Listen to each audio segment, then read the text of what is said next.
Hello people, so I'll give you a quick video update.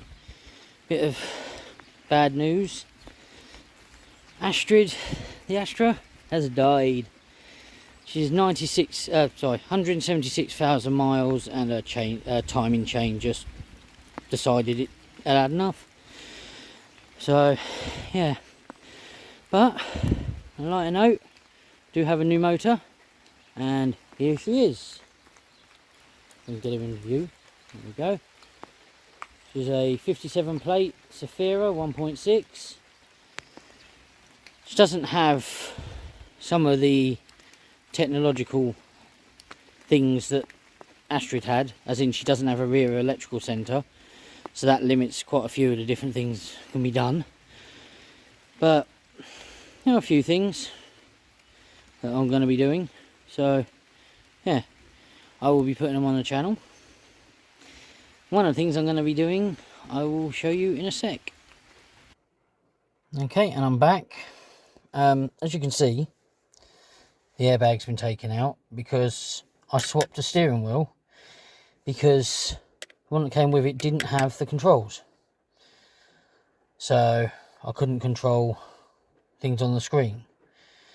So I thought I'd give a quick demo on like how to remove the airbag, etc. So anyway, here we go. If you spin the wheel round, it's hard to do. There's two little holes about here and one on the other side. You put a screwdriver in, and I will attempt to do that now. 1 minute. There we go. That'll do it. Yeah. So you put a screwdriver in the hole, if I can find it. Where is it? There it is. Right. And what you're doing is, you see this little bar here, there, that is a retaining bar for the airbag. And what you have to do is basically push the screwdriver in, and you have to sort of move it. If you see, it's sort of, I can't get, is it moving? Yeah, I think it is. Yeah, there we go. So yeah, you basically do that on both sides, and as you do it, the airbag will pop out slightly, and then the other side, and then you just have to disconnect these from the back, and they're easy. You just do this with the battery off. You pop these things off, and then just pull the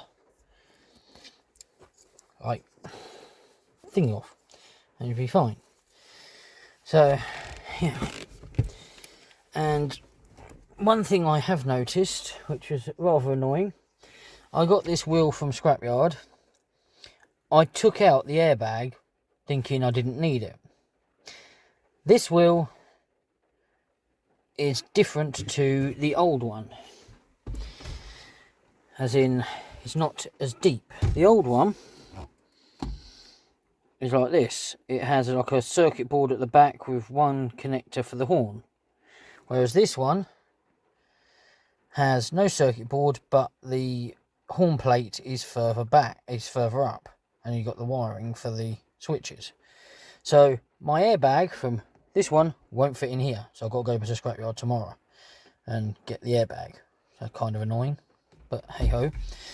Right, and now I'm going to try and program the CIM to accept the switches, because at the moment they don't do anything, as in like, see, don't do anything. I updated the screen so it has the board computer, but without the switches you can't really do much about it. So yeah, give me a sec to connect up the Opcom and we'll be on from there. Just for reference, the connection is down there for the diagnostic connector, and yeah, I'll be back in a sec once that's all done. Right, so I'm back. Have to sorry about the noise, but we're in England and of course it's raining. So yeah, anyway, to get into your diagnostics. You probably all know this. You go to the age of the car and the model. You then go to body, and you want CIM. Do its thing. Okay, and you go down to programming, variant program configuration, put in the code, and this is where you can add them. So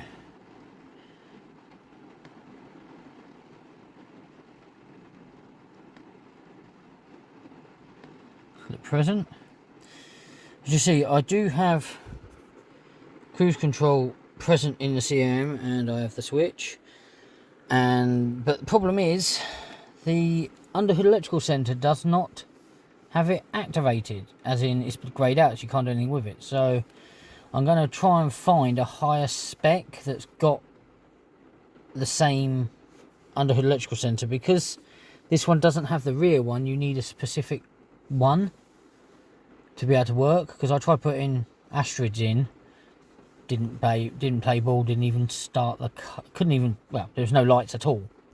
So yeah, anyway, back to what we were doing. So we go to programming, and then let it do its thing. Okay, and with that, let's hope, yay, it's working. Woo! So here we go. It's quite an easy one, but yeah, I'm glad it's working now. So now I can see how many miles I've got, because at the moment it was just doing instantaneous fuel consumption. Oh, stopwatch. Yeah, that's what it was stuck on. So you've now got average fuel consumption, trip consumption, average speed, distance, and range. I do have the GDI from Astrid, and I plug it in and it does work, but it appears that it's too big for this, for the area that it's supposed to go in. So I'm not sure whether I just haven't not got lined up properly, or if there's actually specific ones for this model. So until I find out, I can't really put it in, because yeah, I just sit there and bounce around. And you can see my time's wrong. Quick change, I'll quickly do that, show you how to do that if you don't know. So you go back out, infotainment system, display,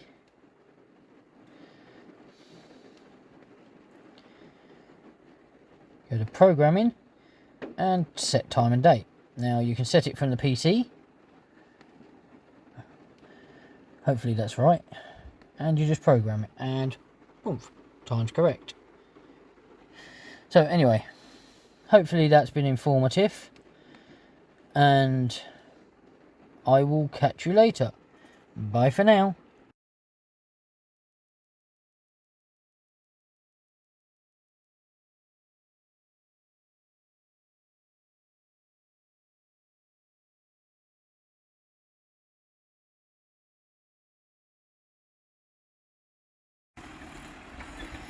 Farewell, my humble steed, you did me well.